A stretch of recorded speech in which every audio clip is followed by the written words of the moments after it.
తూర్పు నియోజకవర్గ శాసనసభ్యులు నజీర్ అహ్మద్ గారికి మనస్ఫూర్తిగా అభినందనలు తెలియజేస్తూ, వేదిక మీద ఉన్నటువంటి పెద్దలందరికీ పేరు పేరున నమస్కారాలు తెలియజేస్తూ, ఇప్పుడు దాకా ఎమ్మెల్యే గారు చెప్పినట్లుగా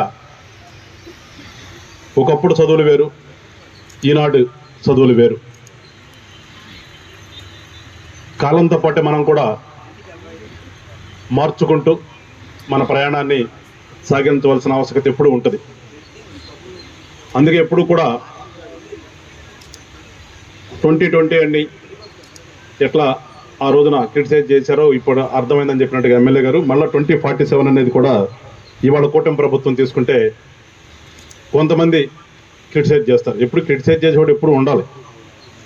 ఎందుకంటే చాలాసార్లు చూస్తుంటాం, క్రిటిక్ అనేది కూడా ఒక అంశమే ఈ యొక్క మన ప్రయాణంలో, మానవ ప్రయాణంలో. ఒకడు కూర్చొని క్రిటిసైజ్ చేస్తూ ఉంటేనే మనం కూడా తెలుసుకుంటుంటాం నిజంగా మనం చేసే దాంట్లో తప్పుందా ఒప్పుందా అనేది. అందుకని క్రిటిక్స్ని తీసి పక్కన పెడితే ఇవాళ ఉన్నటువంటి ఈ పోటీ ప్రపంచంలో స్కిల్ డెవలప్మెంట్ అనేది ఇవాళ ఇంపార్టెంట్గా కనిపిస్తుంది. ఇప్పుడు వస్తూ మేము ఆఫీస్లో కూర్చొని పేపర్ తిరిగేస్తే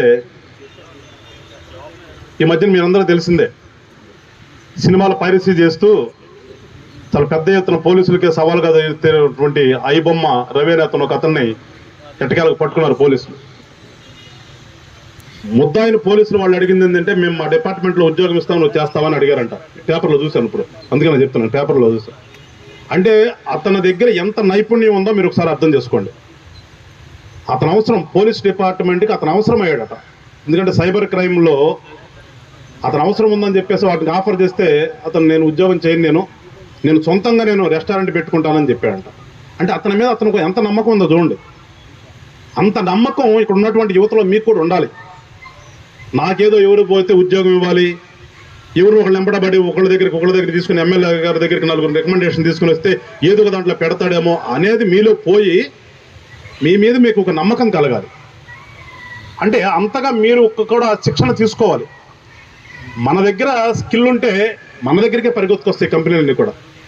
ఆ విధంగా ఉన్నటువంటి యువత అందరూ కూడా తయారవ్వాలని చెప్పేసి కోరుకుంటూ